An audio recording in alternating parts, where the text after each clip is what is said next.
Tiradentes ontem e hoje, herói esquartejado ou mito construído?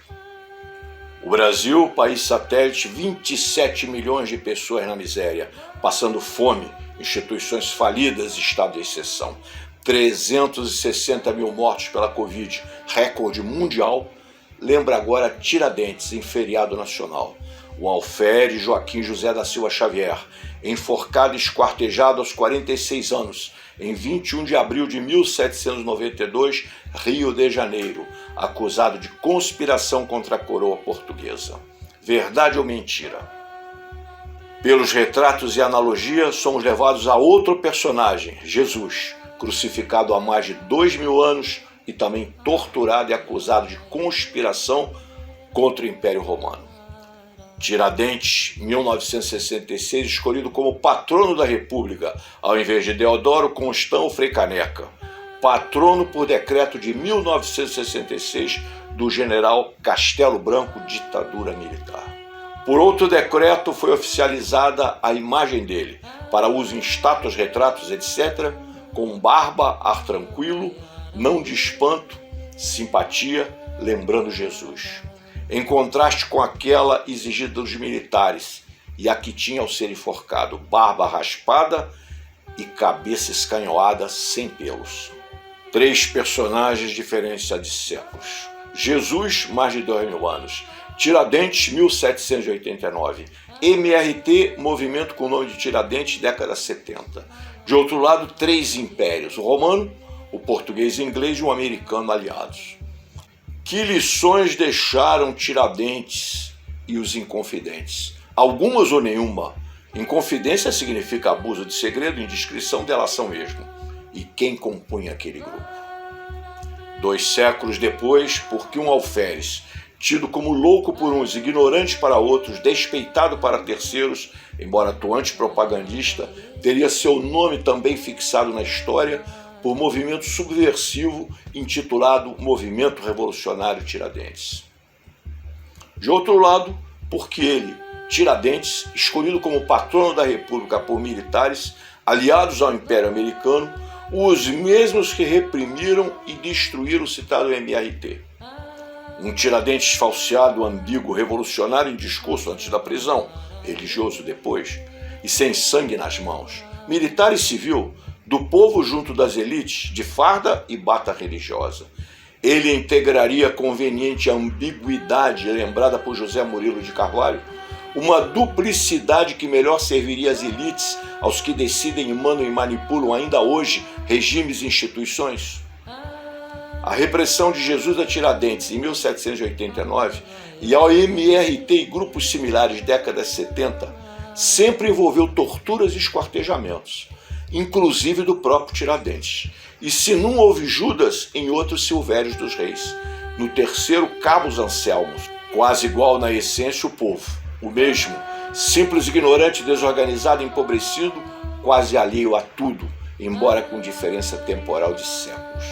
Tiradentes, pobre, a vítima popular e sofrida em 1789, a única a pagar com a vida e esquartejamento por planos e sonhos. Os demais participantes, alguns ricos, poderosos, corruptos ou intelectuais respeitados, perdoados, sendo exilados. Ele, o lado mais fraco da corda, como admitiu, mais um brasileiro que sonhou, lutou, morreu por mais liberdade, igualdade, independência, enfim, lutas ainda atuais. E isso 229 anos atrás.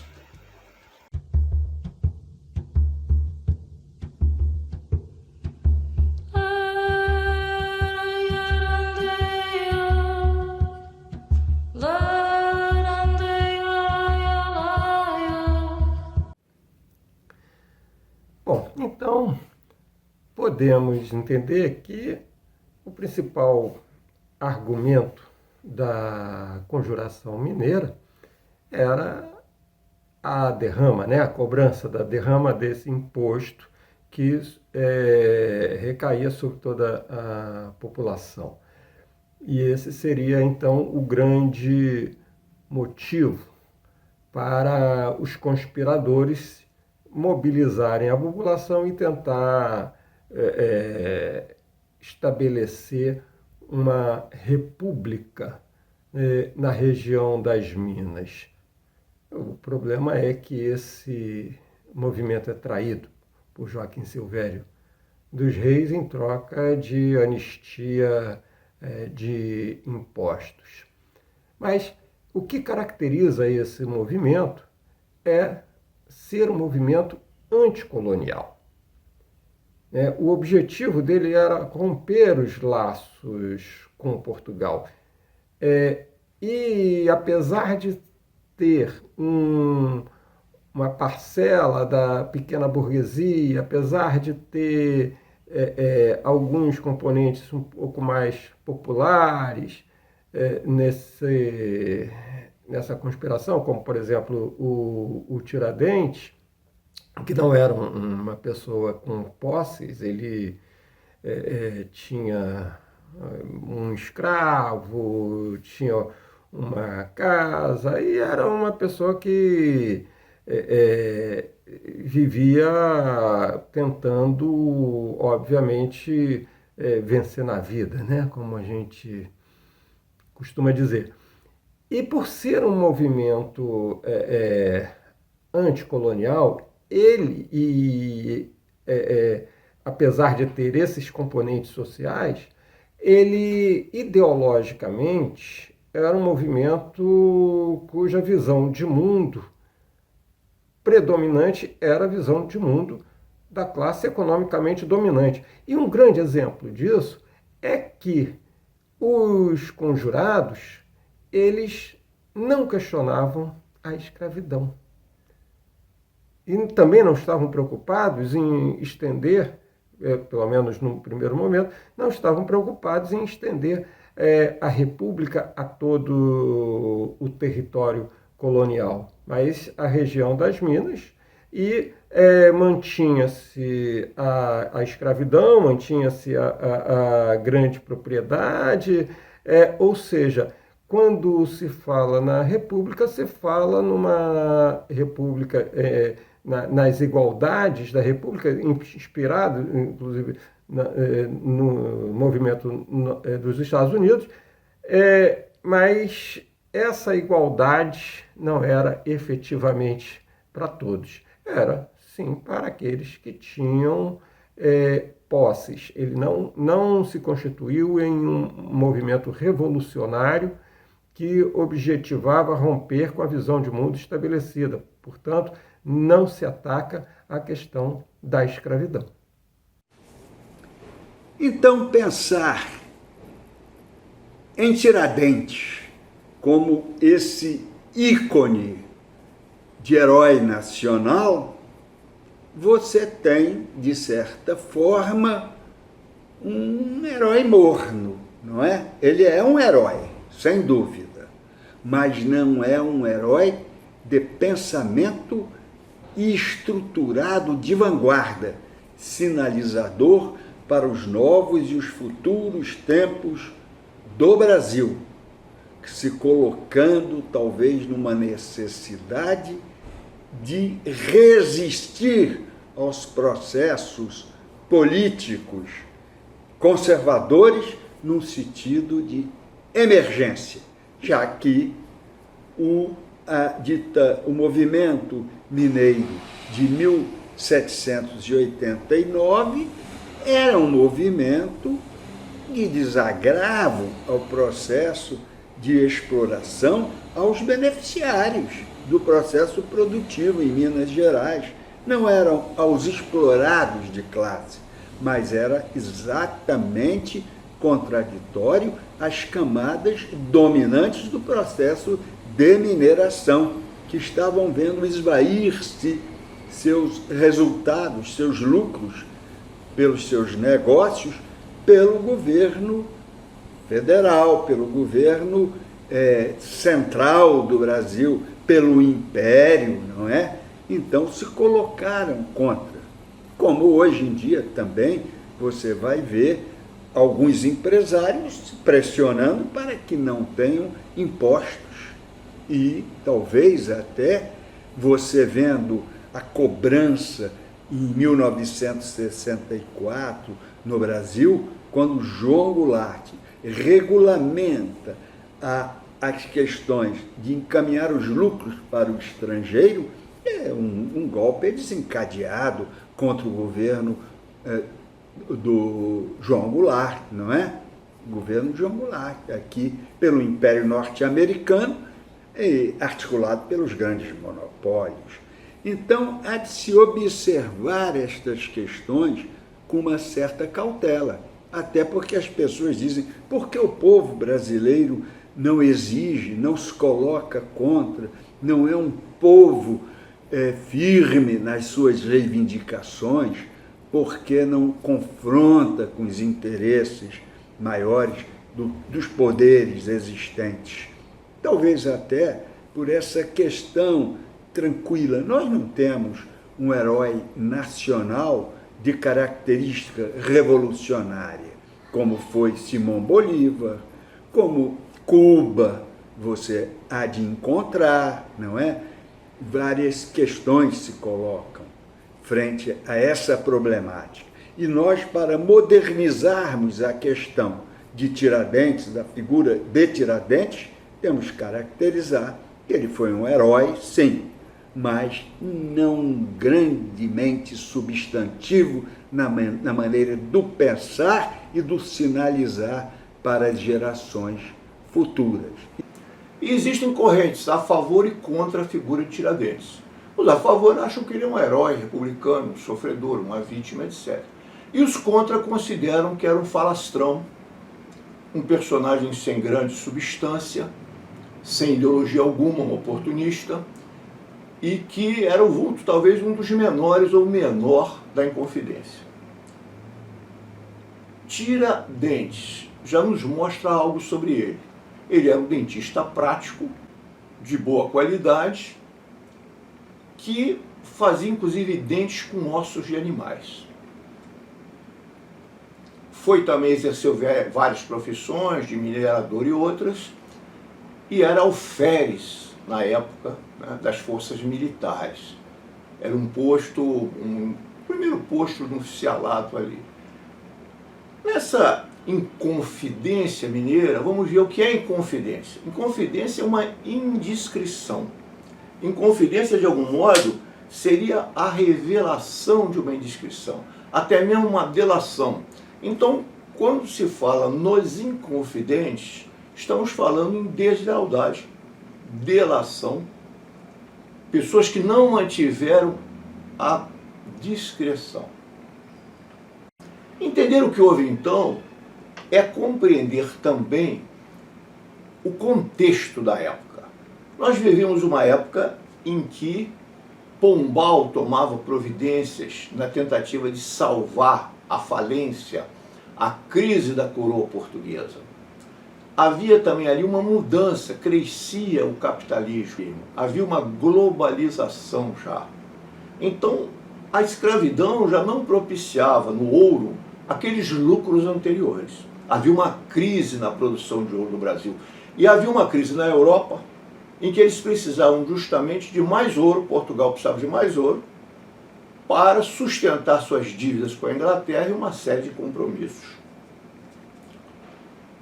Aquela época, portanto, foi criado um contexto no Brasil de controle do ouro e de arrochamento na cobrança de impostos que já gerava um clima de revolta.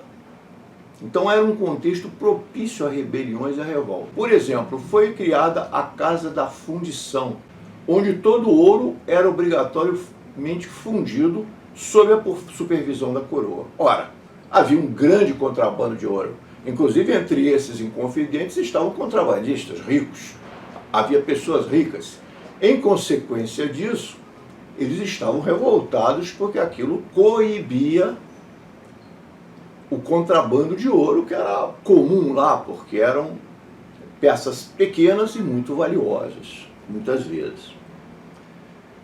Com isso ali se criou uma insatisfação e uma grande dívida daquelas localidades com Portugal, uma dívida enorme. E qual foi o método que Portugal resolveu usar para isso? O que ele chamava derrama. Havia uma quantia a pagar e se aquela quantia não fosse paga,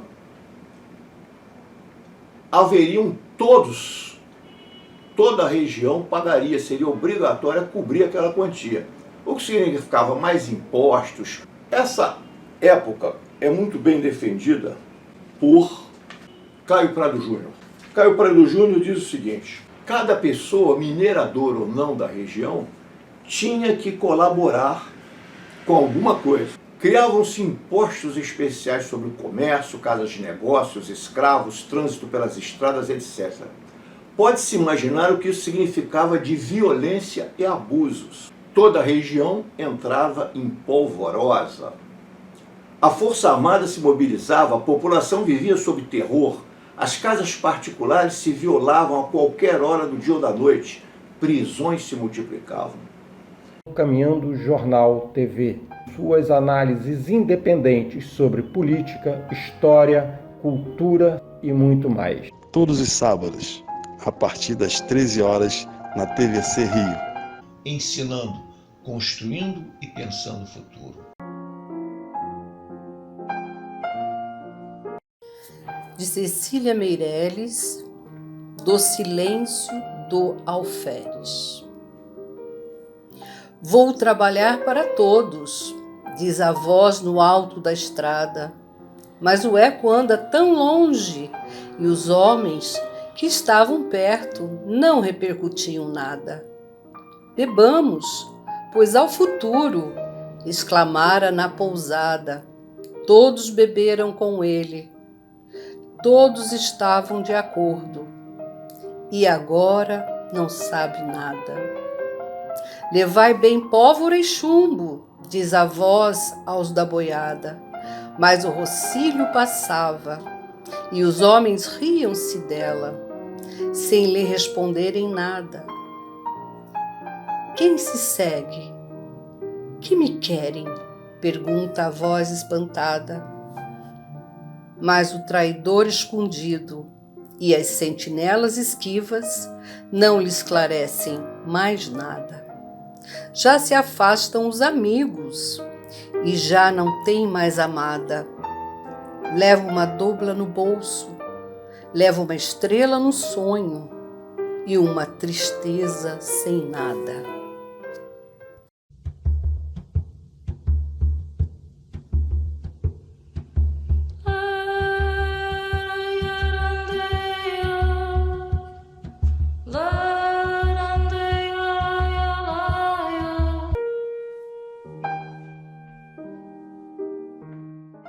Como associar um tema tão antigo à atualidade envolvendo petroleiros?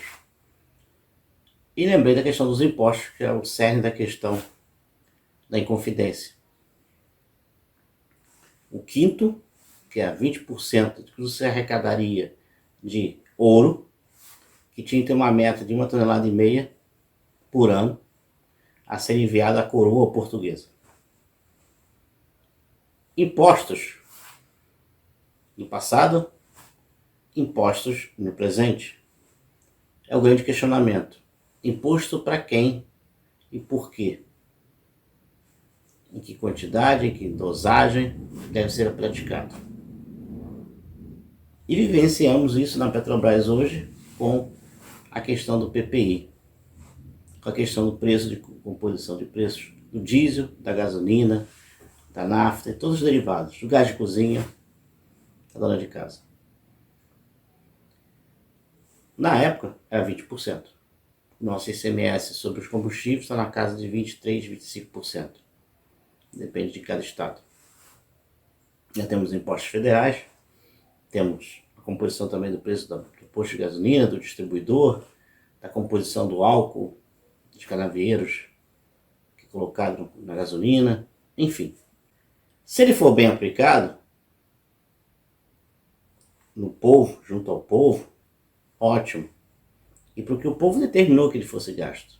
Para que ele foi empregado? Para que ele é destinado? Na época do quinto, era destinado à família imperial. E tão somente. E ela que daria destino a esses recursos. O rei não precisava ser questionado onde gastar. Nós hoje, diferentemente, até podemos questionar. Mas a forma de democracia que nós temos no Brasil dificulta essa cobrança. Então que nós temos uma dívida pública aí que até hoje nunca foi auditada. Aí como associar ainda isso mais fortemente? Aquele grupo, 1700, já influenciado pela Revolução Francesa e pelo grupamento dos Estados Unidos, que também queria liberdade em relação à Inglaterra, você tem um grupo de cerca de 12 homens, inicialmente, entre poetas, padres, militares, que desejam essa liberdade da coroa portuguesa. Calceiam a liberdade. Talvez uma república. Mas não pensavam na libertação dos escravos. Não pensavam na forma do povo chegar ao poder. Aqui também todos têm em comum com os dias de hoje, em relação à cobrança de impostos. Todos eram burguesia. Os inconfidentes eram militares, como eu falei, mas eram mineradores, donos de minas, eram escravocratas, tinham seus escravos. Então, eles faziam parte de uma elite portuguesa. Mesmo tendo sido nascidos no Brasil, eles faziam parte dessa elite. Contratadores. Então, basicamente, essa sociedade nossa, ao longo de 500 anos, 500 e poucos anos, ela trabalha sempre para a elite, a favor das elites dominantes, e não da grande maioria da população. Isso dá o que pensar. A nossa classe média hoje está pensando realmente no povo brasileiro? As nossas oligarquias pensam no nosso povo? Sistema financeiro, sistema industriário, comerciário, agrícola, pensam no nosso povo? Acredito que não. Então, a grande verdade é, a liberdade vai vir pelas mãos dos trabalhadores. Então isso tem a ver com os dias de hoje. Impostos para o povo. Não é tirando o dinheiro do povo, do seu suor. E sim, criando impostos para taxar quem ganha mais com o nosso trabalho. Que são os bancos, que são os industriários. Sim, imposto sobre grandes fortunas. Imposto de renda reverso. Quem não completa a renda, o governo vai lá e complementa a renda do assalariado. Porque é muito difícil acreditar no povo. Numa democracia que o povo não se faz representar em sua totalidade. E sim as elites que estão no Congresso Nacional, no STF, no Legislativo e no Executivo, enfrentando o governo genocida. Então isso nós temos muito em comum, e tem Inconfidência Mineira e atualidade. Nós não evoluímos assim. Tanto. Nossas questões de impostos continuam até hoje. Para quem serve o imposto? E qual é a quantidade desse equilíbrio? Por quê? O trabalhador sempre foi taxado. Ou escravizado, e até os dias de hoje quando acontece, e com a reforma trabalhista, com a reforma previdenciária, somos escravos.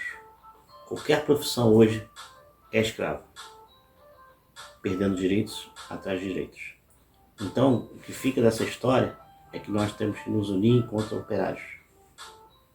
Não depender de classe média, não depender de oligarquia para fazer revolução, que isso não vai acontecer. A revolução se dá em você. A Inconfidência é você. Caminhando Jornal TV. Suas análises independentes sobre política, história, cultura e muito mais. Todos os sábados, a partir das 13 horas, na TVC Rio. Ensinando, construindo e pensando o futuro.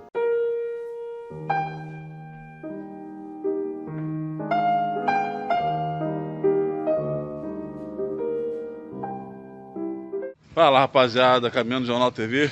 Estamos aqui nas vozes das ruas para fazer uma missão para o Caminhando Jornal TV, que é apurar com as pessoas quem foi Tiradentes. Rapaziada, o resultado é alarmante. Nós não conseguimos sequer uma pessoa de 10 pessoas que entrevistamos na rua, né? Amigos, parentes, colegas, né? Ninguém sabia dizer quem era a figura de Tiradentes, né?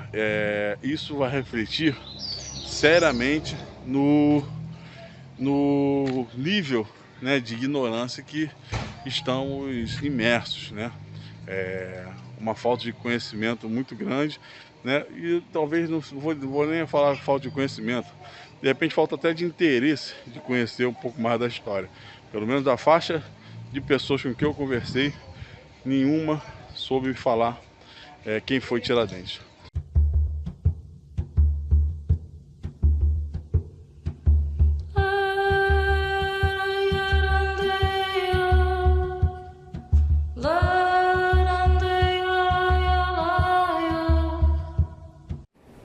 É interessante até observarmos que o Joaquim José da Silva Xavier, no Tiradentes, teve uma certa contrapartida do Joaquim Silvério dos Reis, que saiu perante a história muito mal, porque Joaquim Silvério dos Reis saiu como o delator, propriamente o inconfidente, não é? A pessoa que entrega os companheiros de articulação, os companheiros que estavam no processo da formação dessa conspiração mineira, que por estar exatamente naquele período da Revolução Francesa e da Revolução Norte-Americana, provavelmente alguns daqueles elementos tomaram conhecimento da filosofia mais moderna, mais superadora, de uma filosofia submetida aos processos de uma religião que submetia as ciências e a filosofia, e partiam já para um processo iluminista, não é? De ver, de repensar o mundo numa visão mais moderna, mais contemporânea da época. Olha, 1789, não é? Então, talvez um ou outro já tivesse tomado conhecimento e alguma do impacto da filosofia já iluminista já tivesse também desenvolvendo o processo de pensar nessa época de alguns componentes daquele grupo que buscava um processo de rebeldia frente ao governo central. Mas não era nenhum movimento de articulação nacional. Era um movimento localizado basicamente em Minas Gerais, porque ali era o centro da produção dos minérios positivos, dos minérios de alta lucratividade, não é, de venda internacional. E quando exatamente o governo central tenta aumentar, agravar os impostos, é que desencadeia-se o processo mais conflitivo. Mas não existia uma característica de revolução, não existia uma liderança de pensamento como um Simão Bolívar, não é? Que traçava os destinos de um mundo novo que se colocava, não é? Então, a figura de Tiradentes, Joaquim José da Silva Xavier, é uma figura simples, profundamente simples. Talvez até os republicanos, porque não quisessem atingir um alto processo revolucionário, e veja que isso vai ser retomado com Castelo Branco, depois de 64 também, eles pegaram uma figura secundária, que representava o herói, fundamentalmente o herói, mas não a vanguarda do pensamento revolucionário. Bom, o que podemos tirar como legado da Conjuração, né? Da Conjuração Mineira? O que ela nos deixa de exemplo? O primeiro ponto que nós podemos tocar é de que o envolvimento político das elites, né, principalmente elites econômicas e políticas, né, ela tem por limite a defesa dos seus ganhos econômicos. Temos diversos exemplos sobre isso na história do Brasil, mas a Conjuração Mineira é um dado importante para a gente destacar. Olha, esse envolvimento ele tem limites. Quais são os limites? São os limites dos meus ganhos econômicos. É até aí que essa elite vai. Então é necessário a gente rediscutir possíveis alianças com essa elite, tendo sempre clareza de que, olha, eles vão até onde estão garantidos os seus ganhos econômicos. Um outro legado é que deixa bem claro também para a gente a truculência do poder, né? Essa truculência, ela historicamente recai sobre os representantes menos abastados, né? Os representantes mais populares. Essa truculência, ela tem, portanto, nome e sobrenome e endereço, olha, nas áreas mais periféricas que ela vai ser exercida e continua sendo exercida. E Tiradentes é um exemplo dessa tirania. Tiradentes era o único dessas lideranças da Conjuração Mineira que não tinha posses. Tiradentes e a sua conspiração foram traídos. E é paradoxal como a traição na história do Brasil tem um papel, né? Porque ao nos lembrarmos de Tiradentes, nesse particular, nós temos que nos lembrar de outros fatos existentes. 35, aquele movimento, aquela revolta comunista de 35, era toda ela do conhecimento de Vargas pelo Serviço Secreto Inglês. Né? Mais tarde nós vimos que, por exemplo, passando décadas adiante, Marighella tinha ao seu lado o tempo todo agentes da CIA que financiaram até a gasolina de seu carro enquanto escolhia lugares para a guerrilha. Então nós temos essa característica. Então a conspiração de Tiradentes, se já anteriormente não havia agentes portugueses para denunciá-la, a certa altura ela foi denunciada formalmente, consta que até por 6 diferentes pessoas, e formalmente por Joaquim Silvério dos Reis, que passou a história por essa delação. Era um coronel que tinha dívidas com a coroa e aparentemente trocou a anistia dessas dívidas pela entrega do grupo conspirativo. Ele foi preso quando já se encontrava escondido num quarto e consta que atrás da cama segurando um bacamarte. Os autos da devassa e os documentos de investigação mostram que ele segurava o bacamarte, não atirou, mas o bacamarte se encontrava com pólvora e com chumbo. A pesquisa nisso é os autos da devassa, documentos que mostram isso. Preso Tiradentes, houve toda uma imensa investigação que culminou com 26 réus e 11 condenados, todos condenados à morte. Mas todos acabaram sendo perdoados pela rainha, exceto um, Tiradentes. E Tiradentes, nesse sentido, influenciado pelos padres, a partir do seu 4º depoimento, ele confessa tudo. Dá os nomes, confessa tudo e assume integral responsabilidade. Há quem diga que ele entrou na cadeia como um revolucionário e saiu como um padre, como um frade, como um cristão, como um religioso. De qualquer modo, Tiradentes foi condenado ao enforcamento e também ao esquartejamento. Vejam bem essa questão de Tiradentes. É complexa. Como está dito nesse trabalho, Tiradentes foi escolhido num decreto de 1966 como patrono da República. Mas, simultaneamente, Tiradentes também, na década de 70, foi nome de um movimento revolucionário para a derrubada da ditadura e construção de um outro regime no Brasil, que é o MRT, se não me engano, Movimento Revolucionário Tiradentes. Então, vejam, dois opostos vão atuar em relação a Tiradentes, querendo, de alguma maneira, tomar a sua simbologia, tomar a sua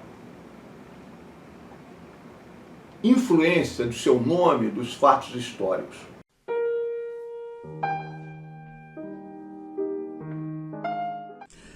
Sou colaboradora do Caminhando Jornal TV e hoje estou aqui para falar de herói. Joaquim José da Silva Xavier, o Tiradentes. E para fazer uma homenagem a ele, escolhi uma letra de uma canção cantada por Elis Regina em 1971, chamada Exaltação a Tiradentes. Joaquim José da Silva Xavier morreu em 21 de abril pela independência do Brasil. Foi traído e não traiu jamais a Inconfidência de Minas Gerais. Joaquim José da Silva Xavier era o nome de Tiradentes. Foi sacrificado pela nossa liberdade. Esse grande herói para sempre deve ser lembrado. Foi traído e não traiu jamais. Para falar de herói, eu gostaria de dizer que no imaginário nós temos muitas referências. Mas por onde andam os nossos heróis na atualidade? Quem são os nossos heróis na nossa vida real? Porque falar de herói é estar falando de virtudes, de ética, de bom senso, de justiça, de lealdade, de bondade. Por onde anda tudo isso? Quem são os nossos heróis? A quem estamos atribuindo essas características? Estamos em constante ameaça pela nossa fragilidade humana. Estamos há tempo passando por uma mortandade pela Covid-19. Se ela está no nosso imaginário, na nossa realidade, isso afeta, de certa maneira, por medos, por angústias, tristezas. Ela está o tempo todo no noticiário, a morte está por aí, o tempo todo no noticiário. Mas por onde andam os nossos heróis e por onde está a vida? A quem você tem atribuído? Então, acesse o seu herói interno. Acesse a sua coragem, a sua fé, a sua ética e permaneça vivo com autocuidado e cuidando do seu semelhante. Bem, hoje nós vamos tratar da figura de Joaquim José da Silva Xavier, o Tiradentes, que foi uma das figuras mais destacadas da Conjuração Mineira do final do século XVIII, tendo sido o único a sofrer as consequências mais duras do processo que contra eles foi movido pelo vice-rei do Brasil e que passou a ser recuperado como figura importante da história do Brasil desde os seus tempos coloniais, pela República, que precisava ter uma figura, um símbolo que representasse as aspirações de um povo que, apesar de ter amargado longo período de submissão colonial à metrópole portuguesa, conseguiu, ainda que negociando com a própria metrópole, a sua independência em 1822, né? Com o detalhe triste de ter sido a única ex-colônia a ter que indenizar a metrópole para efeito de reconhecimento. Então, mas o que importa na figura de Tiradentes, que não foi, no sentido de outras lideranças na América Latina, um libertador, não foi sequer uma figura revolucionária, a sua missão, a sua indignação, a sua luta era contra o excesso de fisco, de imposições que eram feitos pela metrópole, mais diretamente pelas cortes portuguesas, enfim, pelo reino de Portugal. Ele foi, na medida em que resistiu a esses excessos, às arbitrariedades da administração colonial portuguesa, e assumiu as consequências dessa resistência contra a política colonial portuguesa, o único que sofreu as consequências que todos conhecem, ter sido julgado sumariamente, enforcado, esquartejado, e seu corpo já esquartejado, distribuído, espalhado por toda a capital do Rio de Janeiro, que desde 1763 passara a ser a capital da colônia.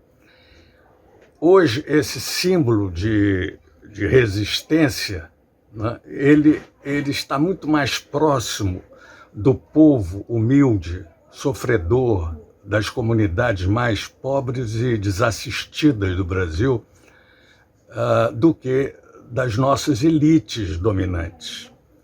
Então chega a ser uma grande hipocrisia que as autoridades das altas esferas das classes dominantes venham a cortejar a figura de Tiradentes, quando, na verdade, a sua luta, a sua resistência, a sua determinação está muito mais associada àquela que vem sendo desenvolvida pelo povo trabalhador brasileiro.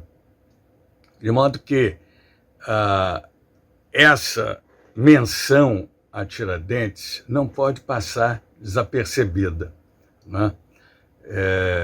Porque, de uma forma ou de outra, o Tiradentes, como figura heróica, resistente, ele entrou no imaginário social brasileiro e, sobretudo, no imaginário social das camadas mais espoliadas desse país. E é nesse sentido que ele deve ser relembrado permanentemente, né? Na medida em que ele tem essa afinidade reconhecida por quem sofre e tem sofrido a marginalização, a exploração por parte das estruturas dominantes no país. É isso. Caminhando Jornal TV, suas análises independentes sobre política, história, cultura e muito mais. Todos os sábados, a partir das 13 horas, na TVC Rio. Ensinando, construindo e pensando o futuro.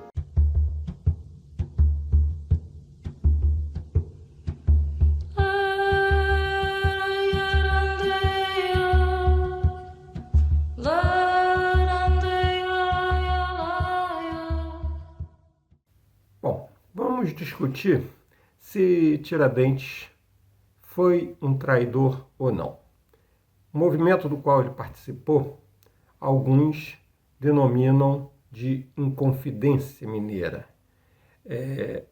Para quem assim entende, a Inconfidência seria então uma traição. Uma traição a quem? Quem que Tiradentes teria traído, ou quem aqueles conspiradores teriam traído? Eles traíram, sim, sem sombra de dúvida, Portugal, né? Pela lógica portuguesa, pela lógica da metrópole. Então, eles seriam traidores. Agora, pela lógica dos brasileiros, eles não seriam traidores, eles seriam conjurados, ou seja, eles seriam conspiradores contra um poder opressor da metrópole. Vamos falar um pouco da Conjuração Mineira, que ocorre em 1789. Diga-se de passagem, o mesmo ano da Revolução Francesa, né?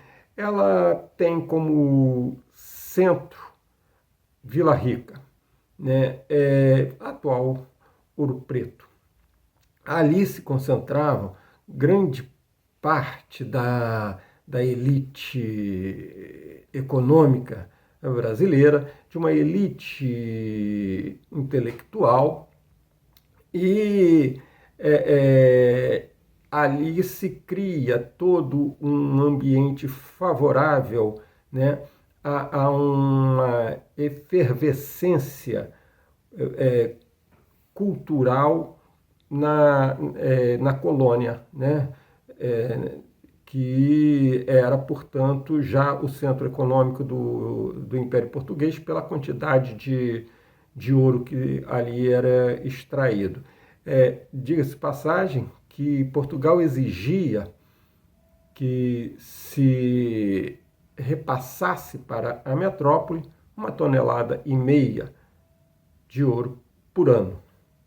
Obviamente, esse ouro é uma fonte esgotável e, com o passar do tempo, a diminuição da arrecadação do ouro vai fazer com que Portugal, então, institua um outro imposto, que é a derrama, que é o seguinte: olha, vocês têm de me fornecer 1,5 toneladas. Se não atingirem isso, vocês vão ter de complementar. Essa derrama, obviamente, leva a uma insatisfação, não só por parte da população mais pobre, como também por parte da população, da pequena burguesia, dos pequenos comerciantes, e também por parte da elite econômica. E o clima político, ideológico nessa época era o clima do iluminismo, era o clima da independência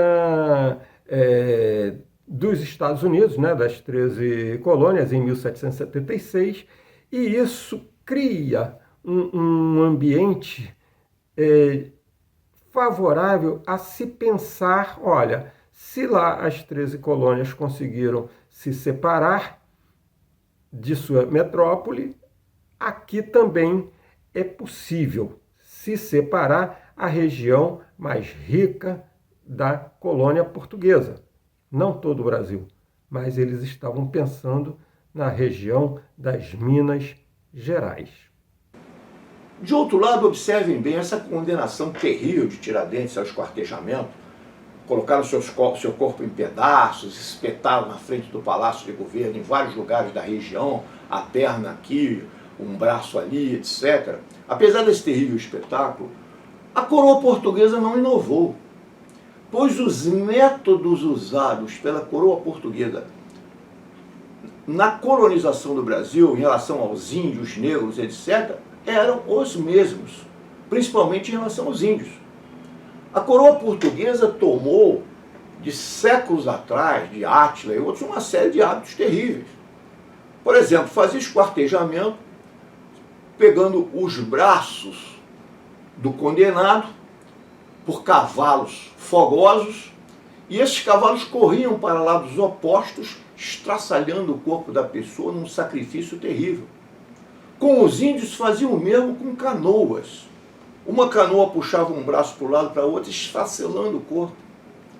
Os portugueses também usaram no Brasil, para se ter um cálculo da violência aqui usada, os portugueses também usaram no Brasil o hábito de botar o corpo da pessoa na frente de canhões. E o canhão dar o seu tiro, explodindo o corpo da pessoa em pedaços jogados ao ar. Então a violência portuguesa aqui, com concordância inglesa, era muito grande. E Tiradentes foi uma das vítimas disso aí. O objetivo era assustar, intimidar. Deixava-se que soubessem disso. Era criar um clima necessário, o medo, um recurso da psicologia utilizado no Brasil em ditaduras, etc., para manter a população quieta e temerosa.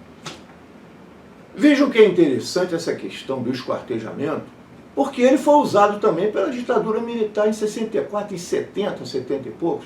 Em 73, o Capistrano, um comunista, foi cortado em pedaços na casa de Petrópolis. Ele e o motorista do carro que o transportava.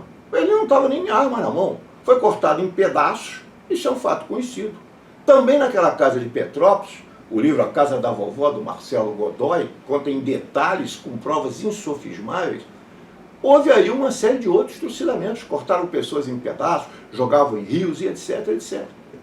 Nós vemos uma disputa de um lado e de outro. Por exemplo, nós verificamos que Tiradentes não tinha barba, não usava normalmente aquela barba, porque isso era proibido aos oficiais, aos militares da época. Entretanto, ele vai para a forca com uma barba, com um semblante calmo, etc. Muitos diziam também que ele tinha uma cara espantada, era uma pessoa agitada. Mas nós vamos ver um semblante de Tiradentes com uma barba naquele sentido de tranquilidade, religiosidade, que lembra Jesus Cristo.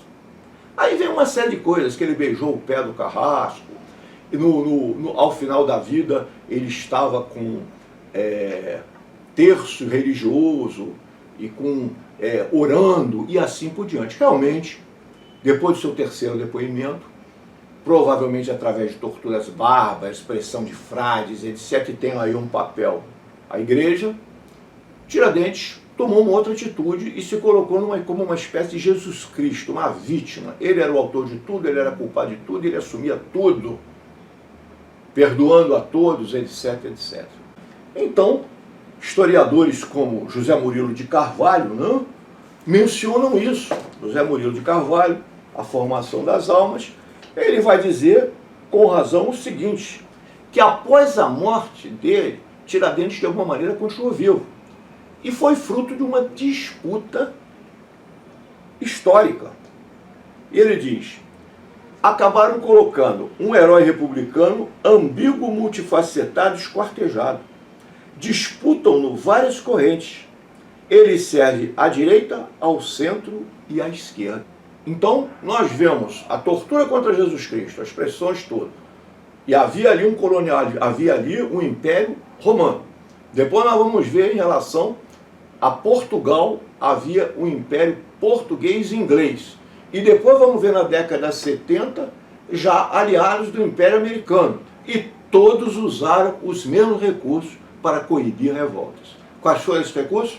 A tortura, a violência e o esquartejamento. Então, tudo isso nos dá um quadro para pensarmos hoje Tiradentes e refletirmos um pouco sobre o Brasil, a independência do Brasil. Houve essa independência ou não houve independência?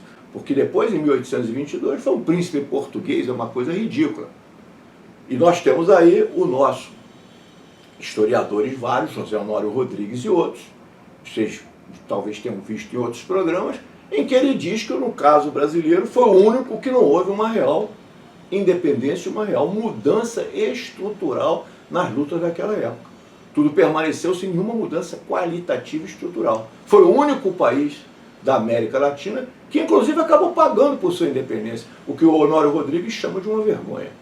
Falar sobre a conjuração mineira, ou chamando Inconfidência Mineira para uns porque veio à tona, Na realidade, abril de 1789, propriamente quando ela é desencadeada, medeia a Revolução Americana, pós-Tratado de Paris, e a Revolução Francesa.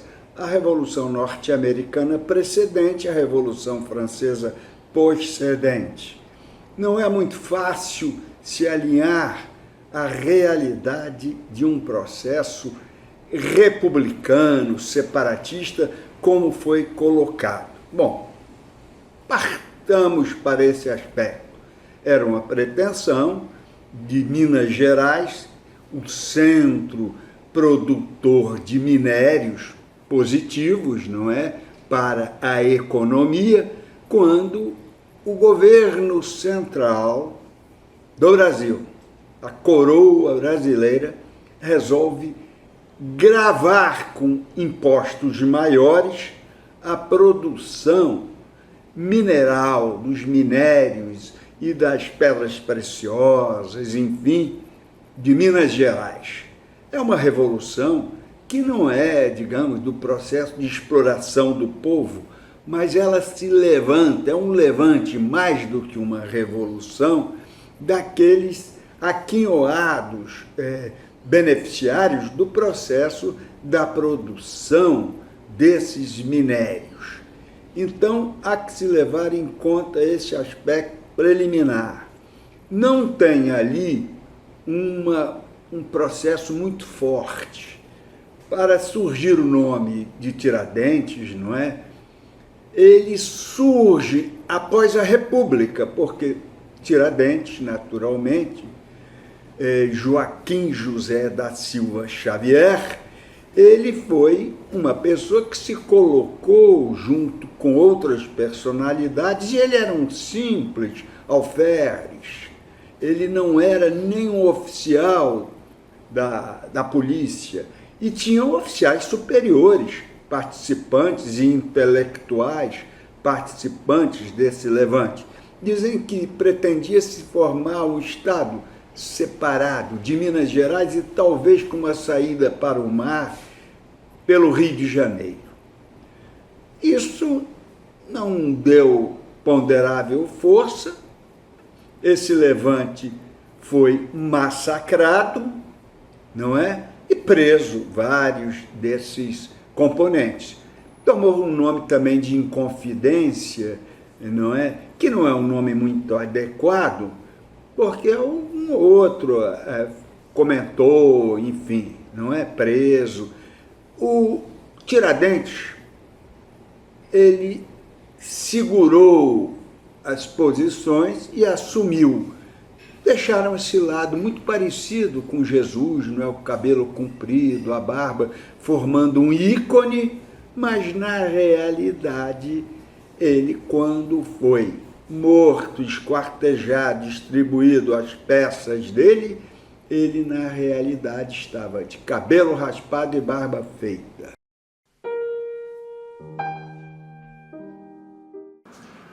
Pedem uma dica sobre Tiradentes. Eu diria esse livro do Sérgio Faraco, Tiradentes, Alguma Verdade Ainda Que Tardia. Eu diria também, interessante, os símbolos do Brasil, história do Brasil, que tem uma boa parte sobre Tiradentes, algo interessante. A Formação das Almas, de José Murilo de Carvalho. História do Brasil, do Francisco Teixeira. E eu diria que buscassem conhecer a história do Brasil. Nós temos que conhecer o nosso país, o nosso povo, o que aconteceu, os encadeamentos históricos. Não é? No Rio de Janeiro, Tiradentes foi preso aqui, a Praça Tiradentes, não é? No Rio de Janeiro, o Palácio Tiradentes, e assim por diante. Parecia um santo, de mãos amarradas, no meio de cruzes, bandeiras e espadas. Se aquela sentença já se conhecia, por que retardaram a sua agonia? Não soube, ninguém sabia. Trazia-lhe cestas de doce e de vinho, para ganhar forças naquele caminho. Se era condenado e iam dar-lhe morte, por que ainda queriam que morresse forte. Ninguém sabia, não sei. Cancioneiro da Inconfidência, Cecília Meirelles.